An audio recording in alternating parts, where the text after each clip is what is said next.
which was just hot off the thing. There's some information down there about it. This is safe, and but we also do, SAFE also runs awareness raising courses, which are more really an expansion of what I've done today, but there's more looking at documents and sort of trying to think what's wrong with them, how you improve them, and things like that.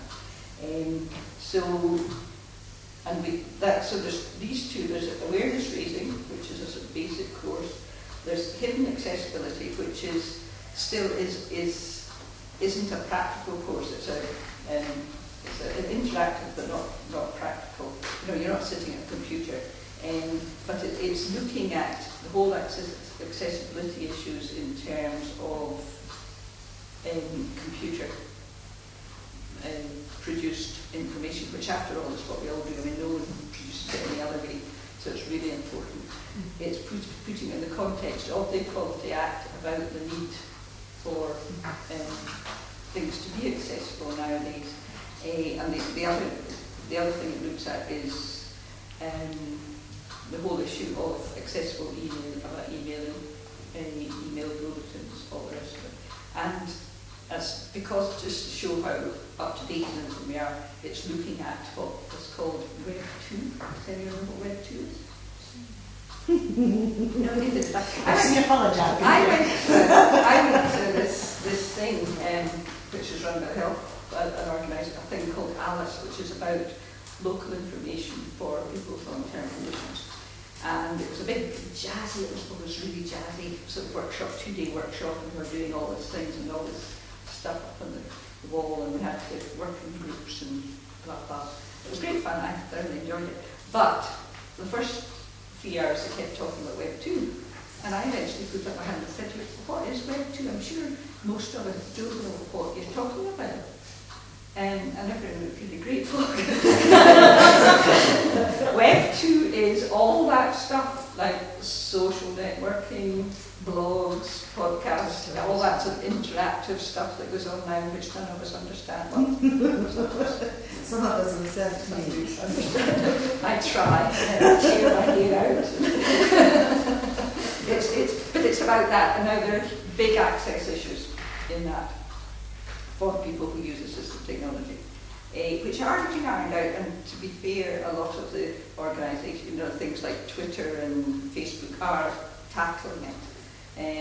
But it is something we need to be aware of, and also that because all this moves so fast, what was seen, when the computer revolution started in the 70s and 80s, it's brilliant. This is just opening up the door for people with impairments, visually impaired people, etc. Because at last they could actually communicate in a way they had never been able to. Before they were relying on someone speaking into, making tapes for them or putting stuff into braille or whatever. And then suddenly they, over the years they started to do it themselves. But in many ways, as things have moved on, more barriers get raised.